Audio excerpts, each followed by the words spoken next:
Okay, I want to talk about this. This is another one of those maps. Novel at exacte description DB Globe Terrestre. The contributors were right here. William Jansoon Blue, or Blau, Klaus Johns Vischer, and Antonio De Feers, publisher.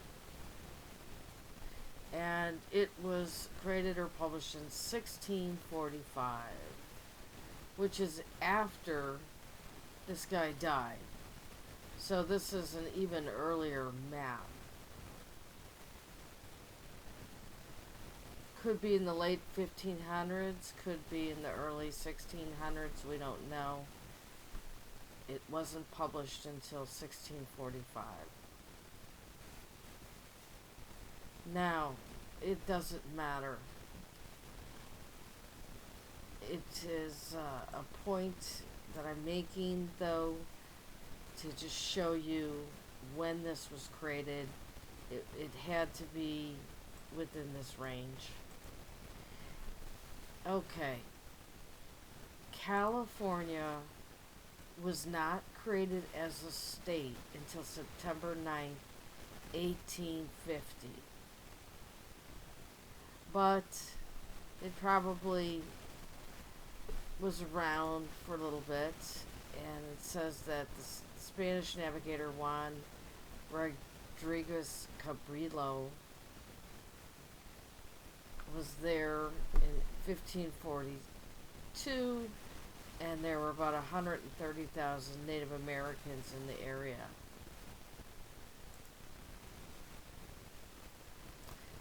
And it says, what was California before 1850? Well, we'd have to probably really look into this as well. It does seem that it was around for a bit. What I'm trying to do is figure out who named it California. How early is it being claimed? Now, over here it says the name likely derived from the mythical island of California in the fictional story of Queen Califia, is recorded in a 1510 work, The Adventures of Esplandia. Okay. There's something wrong with all of that, because if this book was created in the 1500s, 1510, and this guy wasn't even around till 1571 to 1638, I mean, how realistic is it that he would have got a copy of that book?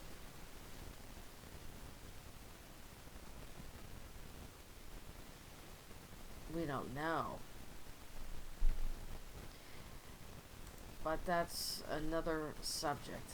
However, let's look at this map that was created. And again, California is an island. And it seems to be an island on the maps from the 1400s, the 1500s, and the 1600s. I'm still looking to see if there's any maps in the 1700s that show this as an island. I haven't found it yet, but I'm still looking. And certainly by the 1800s, this is no longer shown on a map that I could find yet as an island. But it is called California. Californials. It is shown as an island. There's even what appears to be San Francisco. A little bit of a different name. Sir Francisco Drago. So we have some indication again that California was an island. Now, down here, I don't know what the split is supposed to be on the, the bottom of South America, because that looks different now.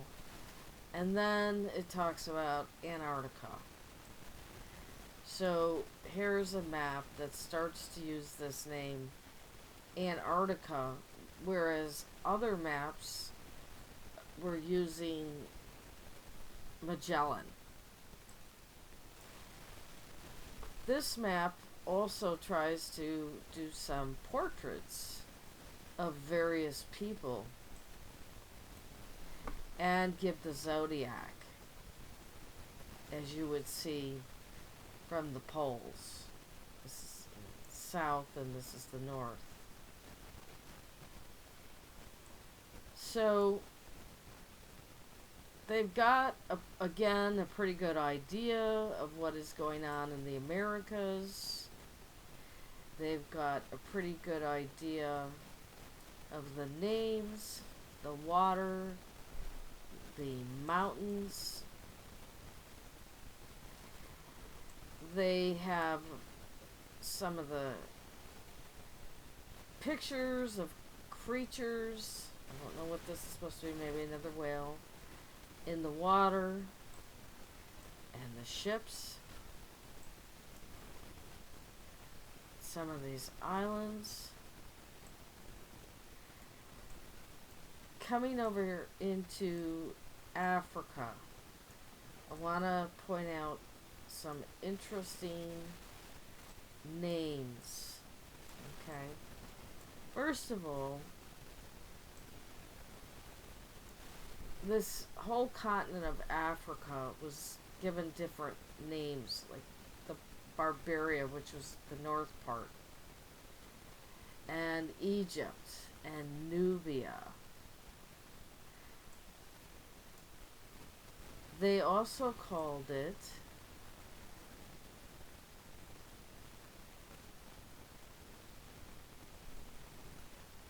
and I'm looking for the name, Negro land, and there's some of it in here. There's also different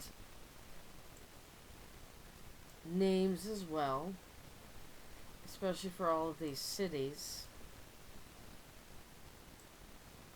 But I want to bring up a point, and that point is that Africa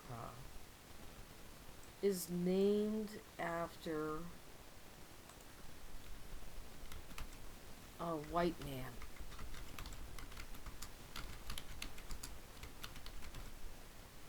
And I'm gonna see if I can find that. He was a Berber.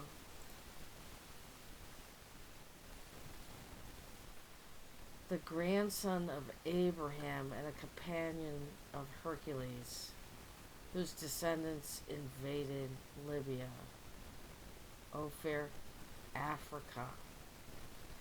Leo Africanus is the one that I'm thinking of.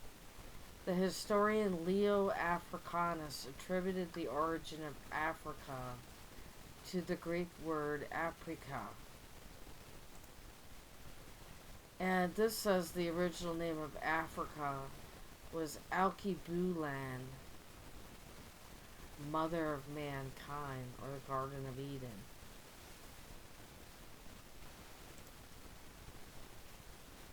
I don't know why he's credited here with discovering Africa, Prince Henry, because everybody knew about Egypt, so there was really nothing to rediscover here. It's just a rewrite of history. Then the Romans called it Afri. And at some point it could have been also named after this Roman general. Now, let's go back to that map. Just remember, the Mediterranean is connecting Europe and Africa, so you've always had different groups of people in Africa. But I just want to point out that these names come from people. They mean something. And there were a lot of changes as well, I think, that happened to the history over here in Africa, and a lot of movement of people.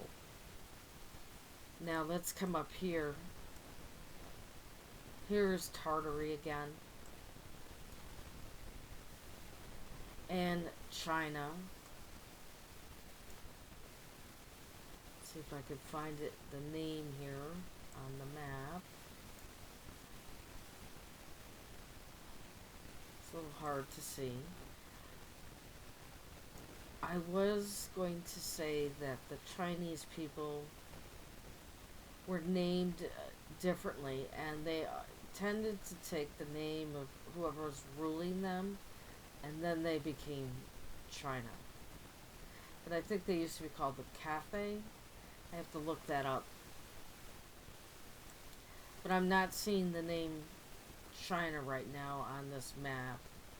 I see different names here. So even that has changed. But we do have Tartary and Europe. And there's got to be Moscovia here. That's been there for a while. I can't seem to find it right now on this map, but I'm surprised they don't have anything about that, because that's been around quite a bit. But again, the point is, look at how much everything has changed. What is left, it usually goes back to a person.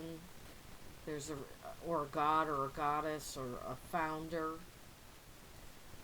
And these areas are changing. This is, in Farsi, Persia. Also, depending on who made the map, you're going to have a very different presentation. I've seen this as the Ethiopian Ocean as well. And now we just call it the Atlantic. So many things have changed, but yet some of it remains the same. So basically, they were trying to show the people of the world at the time. And some of this we still know. These are probably the French, the Spanish, and the Italians. But I'm not familiar with what this is supposed to be. The princeps. We don't know. Same thing with some of these over here. Anglos are probably British. Hollandos are probably from Holland. I don't know what this is supposed to be. Or this. But they had a pretty good idea of what land was here. And I think this was supposed to be Australia over here.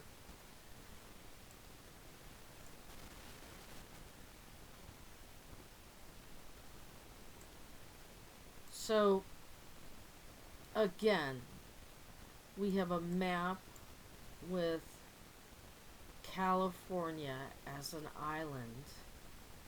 And we have some different names in here that probably aren't used so much anymore. Like Nubia and the Barbaria, the Barbary Coast. That's where a lot of the slave trade raids were going on. These were a lot of Caucasoid people that would be raided.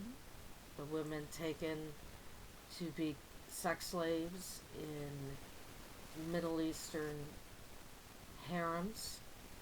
And America fought 2 wars because of that and the piracy that was going on. And that's something they don't really tell you about much in the schools, the Barbarian Wars. another hidden human story. But I just think this is interesting. Again, we have an island.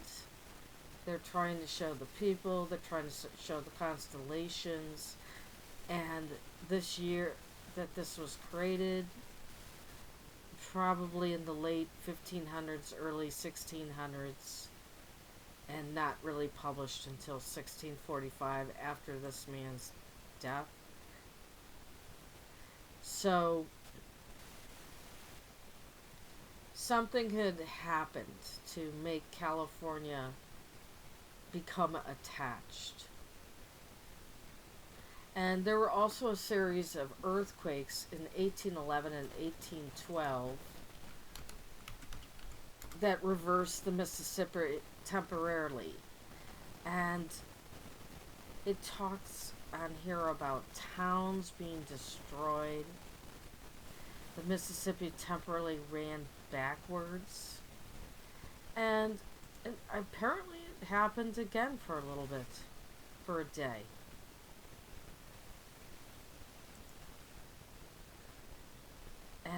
Yeah, look at that.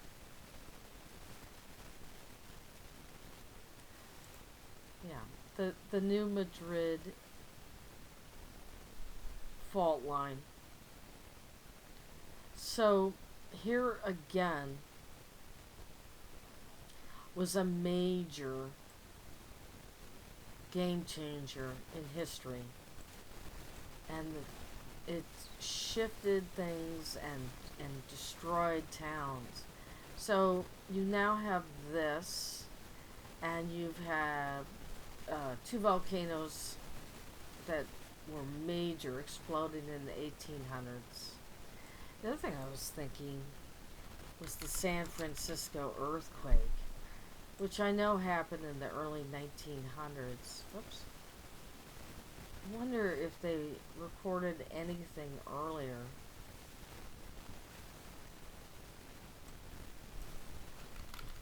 So these are the things that we have to look for if we want to figure out what shifted everything and what caused the history to be changed.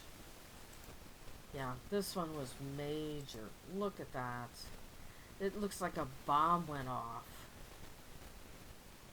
It really does. I mean, really? Could an earthquake cause that? It just, to me, it looks like a whole bomb went off. And is that really, in 1906, that far off?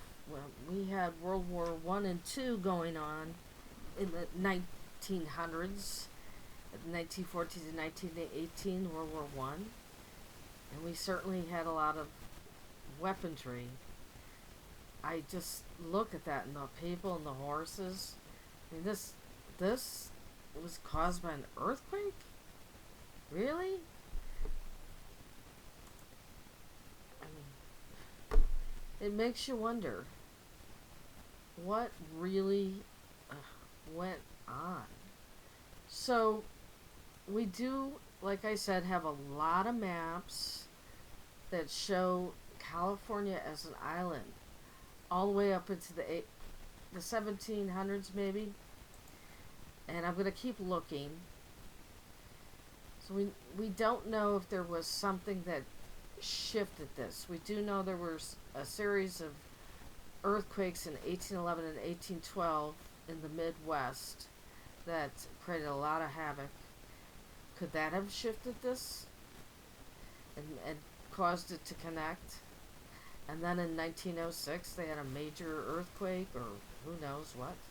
So some more of the hidden human story here. Again, the maps tell the truth, and it's harder to hide the history because these were just simply maps that not everybody had access to. So it wasn't that much of a concern as what was being taught in schools. So I'll keep looking. Thank you.